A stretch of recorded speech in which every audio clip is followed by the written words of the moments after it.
Buenos días, mis queridos hermanos, estéis donde estéis. He decidido hacer este segundo vídeo porque eh, el mundo está angustiado y seguramente en la mente de muchos de los cristianos, pero no solamente de los cristianos, eh, está la pregunta: ¿cuándo será el fin de todas esas cosas, verdad? De todo esto lo que está pasando, esta pandemia, pero no solamente porque eh, a lo largo del tiempo y a lo largo de la historia, en muchas ocasiones hemos pasado mm, por pandemias y enfermedades y desastres, ¿verdad? Pero lo que está claro es que la intensidad con la que hoy por hoy están viniendo sobre el mundo todas esas calamidades, no sean virus, después de ese virus seguramente, o ni siquiera después, ya se puede considerar que estamos en una crisis económica muy profunda. Yo creo que realmente será un cambio de sistema. Pero todos estamos haciéndonos esa pregunta, ¿no? ¿Cuándo será el fin de todas esas cosas? Y seguramente muchos de nosotros estaremos tentados en, en irnos al Mateo 24:14, ¿no? Como una respuesta a lo que está pasando. Y será predicado este evangelio del reino en todo el mundo para testimonio a todas las naciones, y entonces vendrá el fin.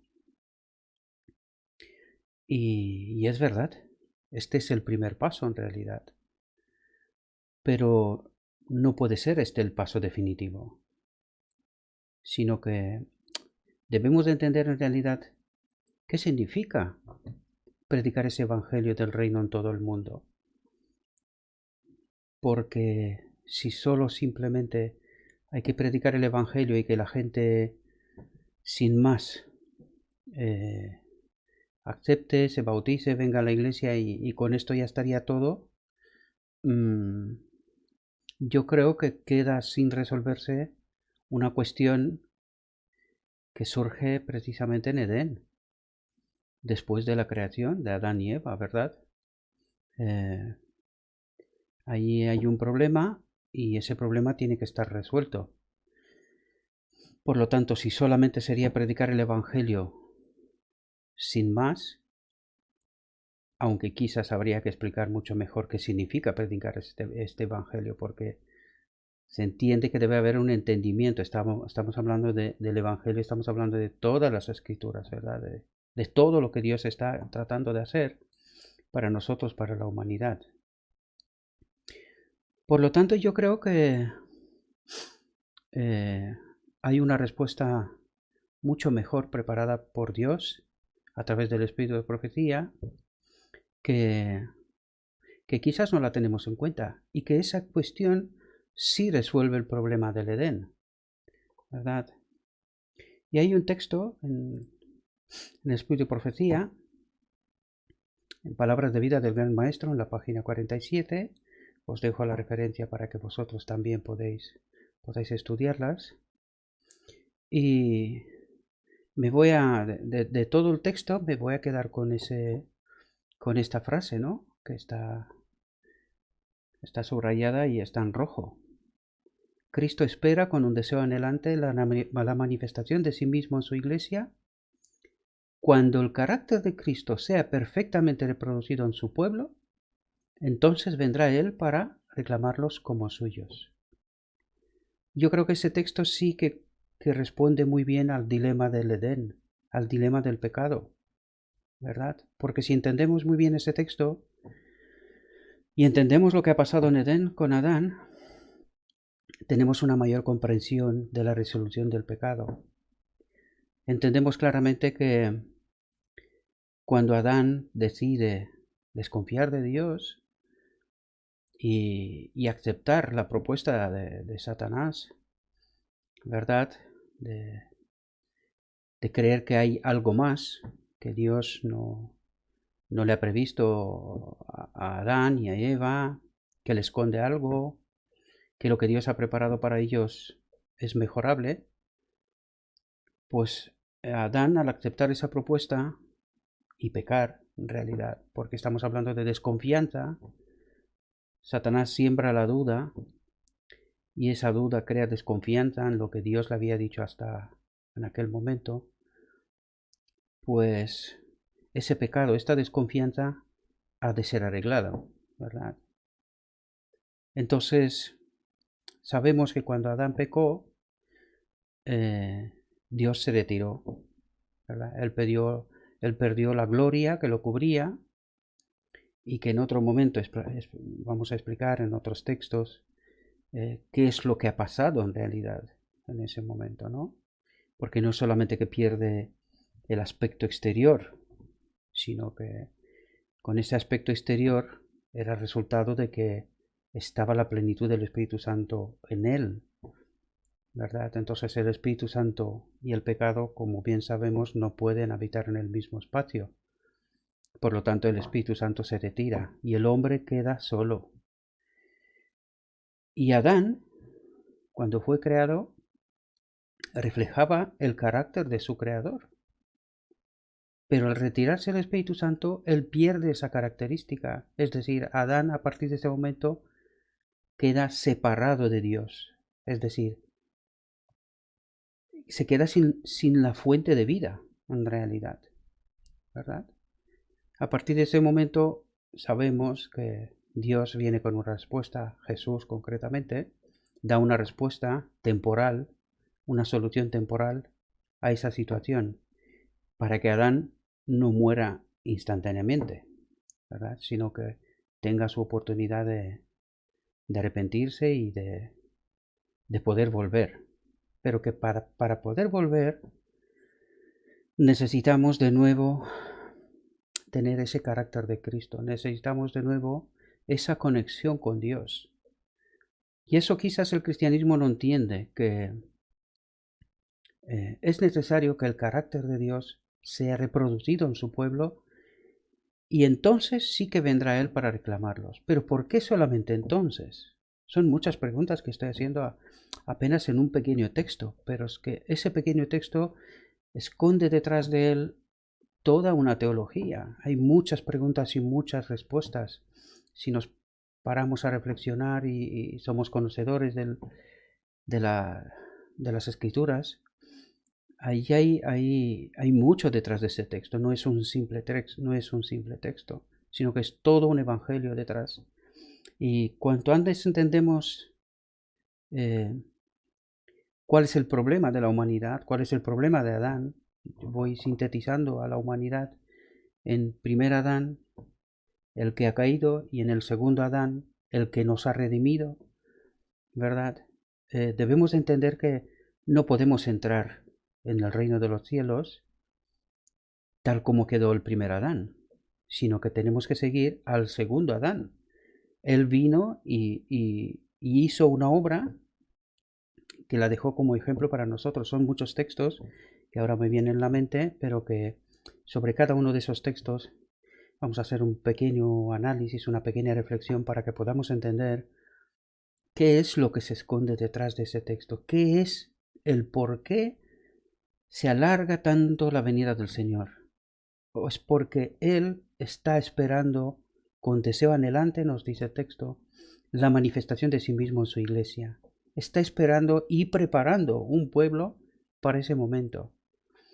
Desgraciadamente ese pueblo, hoy por hoy, no cree que esto es posible, o sí cree, pero en un momento justo en la venida del Señor. Pero vamos a ver muchos textos, vamos a ir poco a poco reflexionando para poder entender si eso es así, o quizás Satanás nos ha colado otra vez ideas que no resultan realmente del Evangelio. Pero quería esta tarde simplemente traeros este texto para que podamos entender el porqué de todas esas cosas, qué es lo que está haciendo Satanás en realidad con el mundo y por qué nos está pasando lo que nos está pasando. Y el por qué es porque su pueblo no ha entendido el mensaje de Dios que va dirigido a nosotros, no ha entendido su misión y no ha entendido que necesita perfeccionar un carácter, necesita alcanzar la norma, como dicen otros textos. Poco a poco, este es un pequeño inicio y no quiero agobiaros con muchos textos, ¿no? Pero van a venir por delante muchos textos para poder entender cuestiones muy profundas y lo que estoy intentando hacer con esos pequeños textos, con esas pequeñas reflexiones, es, debéis de entender que cada uno de esos textos son como un pequeño puzzle, piezas de puzzle, que vamos a montar poco a poco hasta que el puzzle empieza a tener una imagen y empezamos a tener una idea, una imagen más completa, más profunda de qué es lo que está haciendo Dios, qué es lo que está esperando Dios de nosotros y cómo podemos alcanzar esa meta, esa condición. ¿Cómo puede ese pueblo alcanzar esa condición? Que el carácter de Cristo sea perfectamente reproducido en su pueblo. Y las palabras no están porque sí, sino que realmente será así. Al final del tiempo habrá un pueblo preparado para recibir a su rey. También me gustaría comentaros y me gustaría que me comentéis vosotros también si os parece correcto que al inicio de cada reflexión tome un momento de oración, aunque la oración está antes, por supuesto. Nadie puede entender ni puede explicar la palabra de Dios sin tener una relación, una conexión con Dios, con el Espíritu Santo, ¿verdad? Pero si queréis que realmente hagamos esa oración, empezaré así. Si no queréis que os robe tiempo, porque creo que cada uno tiene que tener su propio momento de conexión con Dios, de oración, de poder entender aquello que Dios nos quiere transmitir. Si queréis que haga una pequeña oración al principio, lo haré. O si queréis que simplemente os presente los textos, sintetizando el tiempo al máximo posible. Mi deseo es que en 10 minutos, como máximo, pueda, eh, pueda reflejar aquello que entiendo y que refleja del texto que estudiaremos en todo momento.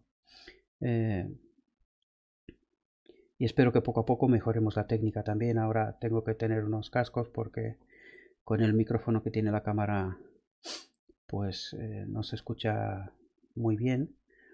Entonces tengo que utilizar por ahora esos cascos, pero espero que pronto tendré un micrófono de mesa para que, en fin, aunque no creo que yo sea relevante, os pongo mi imagen ahí para que le pongáis cara a la persona que está detrás y realmente no tengo ninguna razón por esconderme, pero tampoco no veo por qué tengo que tener una imagen extraordinaria. Estoy delante de mi escritorio en un momento de reflexión y quiero compartir con vosotros todas esas reflexiones porque creo que el tiempo, el momento, creo que esta generación se está formando ahora mismo, creo que el tiempo de la venida de Cristo no está muy lejos y que todas las señales que están pasando nos dicen eso. Pero ese pueblo, ese remanente, tiene que entender exactamente qué es lo que tiene que hacer, cuál es su misión y qué es lo que tiene que esperar, ¿vale? Para que nuestra fe no sea vana, ¿verdad? Hay mucha gente que cree muchas cosas, pero esperemos que a través de la palabra de Dios y a través del Espíritu de Profecía seamos capaces de identificar la verdad, porque creo que al mismo tiempo que estamos intentando descubrir la verdad, también Satanás está intentando tratar de engañarnos. Como siempre, la palabra de Dios lo está diciendo en Apocalipsis y hay textos, ¿verdad? Que ruge como un león para engañarnos otra vez, como lo ha hecho con nuestros padres, Adán y Eva en Edén, pues, y a lo largo de la historia, por supuesto, pues en este tiempo final, cuando sabe que poco tiempo le queda, lo está tratando de hacer con mayor intensidad. Y trata de engañar incluso a los escogidos. Eso quiere decir que, a pesar de que sabemos muchas cosas de las escrituras, quizás lo mismo que los judíos, no entendemos las cosas como deberían, ¿no? Puede ser. Lo dejo a vuestra reflexión, porque lo que no pretendo es convencer a nadie de nada, simplemente os dejo los textos y que cada uno de vosotros pueda tomar su propia decisión. Os siento mucho que me he alargado otra vez, me he pasado bastante de los 10 minutos, pero creo que esas pequeñas explicaciones también son necesarias. Os deseo un buen día y que Dios os acompañe y os bendiga en vuestra reflexión y en todo lo que hagáis para su gloria y honra. Amén.